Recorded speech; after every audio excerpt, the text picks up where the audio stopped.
What's going on, guys, and thank you so much for tuning in to another Monsterarts review.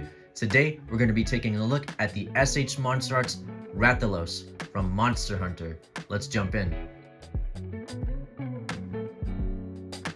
And here we have the Rathalos right out of the package. And I'm going to be completely honest with you guys. I picked this guy up when he first released at the beginning of 2021. I took 2 photos of him and I put him back in a box, and I don't think I've taken him out since then. And that's because he just has a bunch of parts that tend to fall out consistently. So, spoiler alert, again, probably gonna see that happen in this video quite often. So, jumping in, this is a very beautiful looking figure. I mean, the overall presentation on him, the colors, the design, he is out of Monster Hunter. It really just comes down to the overall articulation and the parts, the swapping of parts that he has for the wings that we'll get into. But man, he's stunning. He really is. So let's go ahead and start. Let's just start. So I'm gonna flip him upwards. The first thing that I want to go ahead and showcase is gonna be his face. Very nicely detailed, looks mean. He's got the big old ears right here, little beady eyes, and the neck articulation on him is superb. It's very segmented, and down here at the base, it does tuck in. That way you're able to go ahead and execute the flying type of pose. Like when he's swooping in, his neck is more curved. So the overall neck has a lot going for it. Again, beautiful segmentation, just like the little loose floating pieces to really have this dude move around and look, like he's a real beast. His mouth can open quite wide, and his tongue is on a little ball peg. I'm gonna try to refrain from moving it just because, again, that is one of those pieces that does fall out, but it is on a ball peg, so you can lift it and move it around as you would like. So there is that. Front view right here. Coming forward, the wings slash arms. So so he will have articulation right here at the shoulder area that does rotate. The elbow, so to speak, also moves right there. And then these 3 wing panels or wing segments are on little ball pegs. And this is where the first problem that I face presents itself, really. So I'm gonna go ahead and flip them over. I'm gonna be super careful with this. So these wings are on little plugins, and they tend to be loose and busted all at once. So this one right here, left wing at the top, is quite loose.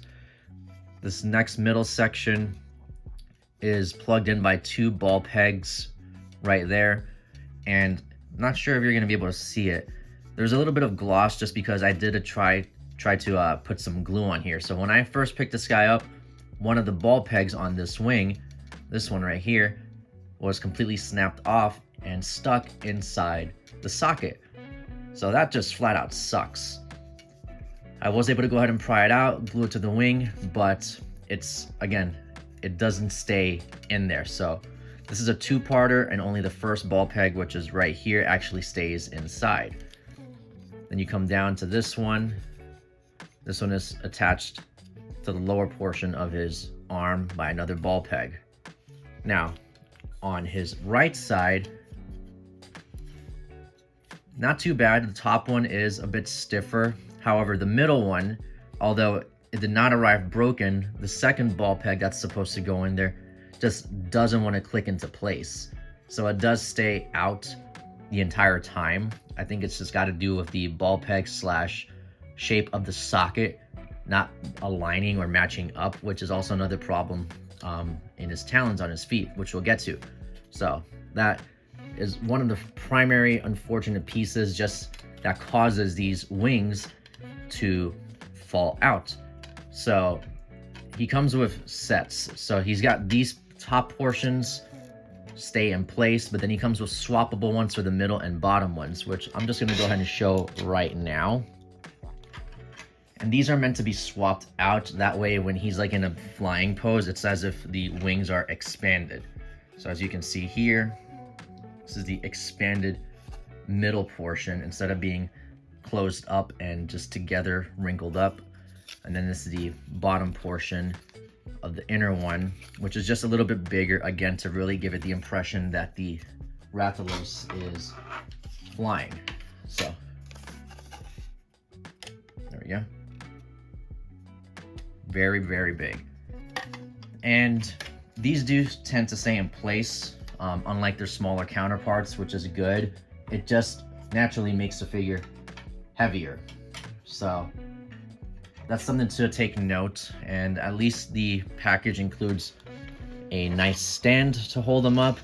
But again, it can only do so much.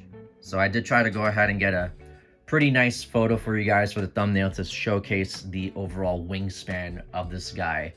But it's impressive. It's just unfortunate that he really can't hold his own all that well. So in regards to the chest area, he will have a swivel right here in the chest and a floating piece connecting it to the lower half of the body. There we go. He will have some thigh movement right there. Got a ball peg on both these thighs. Double jointed knees. Trying to keep everything in frame as best as I can. I do apologize. He is just big. So he will have ball peg right here, and then down here at the bottom of the leg at this little joint, and then another one right below it in the ankle. And then when it comes to the feet, each of his toes is on a little plug-in. I don't know if that was the best thing to do. I felt like I could see what they were going for, because, you know, when he's swooping down, they curve in to grab their prey, but the figure can only do that so well, and the toes tend to pop out, and then the middle portion of his foot also is on a plug-in, which pops out.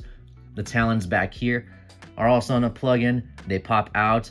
Mine, this one right here, the bottom one for the right side, the plug-in was warped. So this didn't even stay in. It came in the package just floating in there, and I just decided to go ahead and glue it. So again, all of these do move, but I'm not too sure if that was the best way to go about constructing this guy, just because, again, just falling and falling and falling.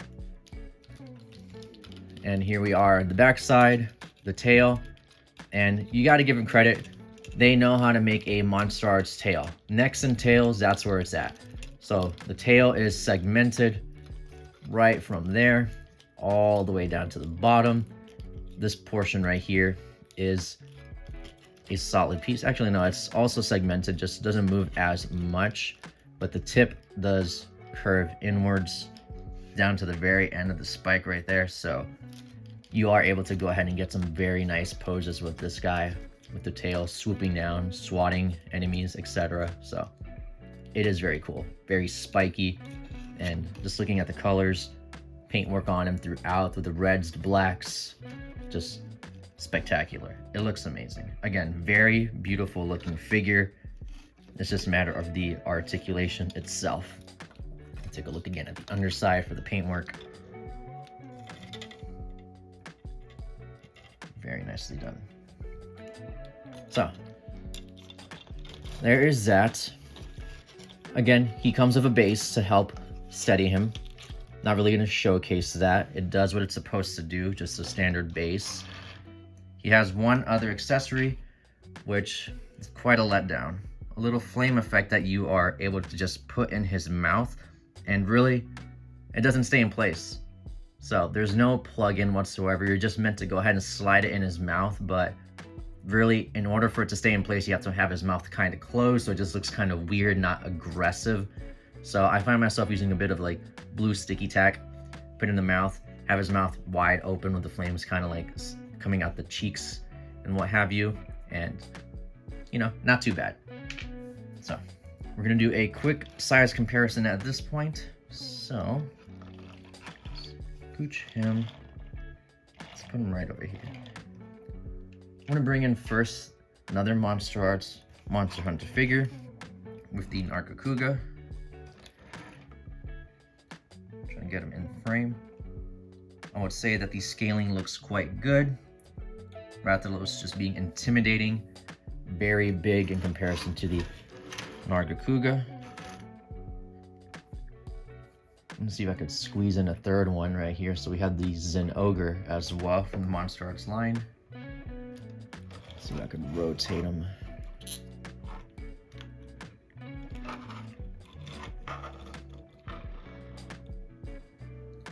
And again, they look very nice together. Out of all the Monsterarts figures that are out so far that I own, these are the 3 of them, and I do think that the Zen Ogre is my favorite overall out of what's come out so far. So there's that. I also want to go ahead and bring into frame another Monsterarts, just a standard Godzilla. So we have the special color 2000 Millennium. So you can get a look at the scaling.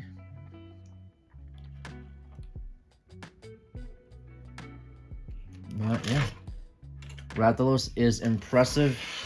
He just, I mean, look, he can barely even stand right now. He looks wounded.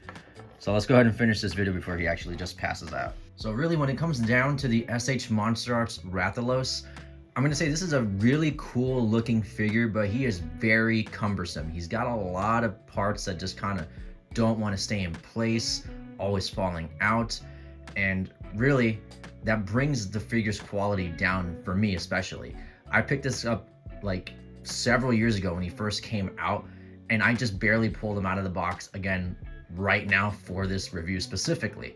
So I want to recommend him, but it's really hard to do so. I will say, if you are so inclined to go ahead and make this purchase, go ahead and get the anniversary edition, because he actually comes with a proper flame effect piece and a cool base, unlike this first release. So check that out and go from there. Do your research. If you have any questions, please feel free to leave a comment down below. You can check out my Instagram at gojiboy93. We're gonna find photos of this guy as well as many other Monsterarts figures in my collection. Until next time, guys, take care.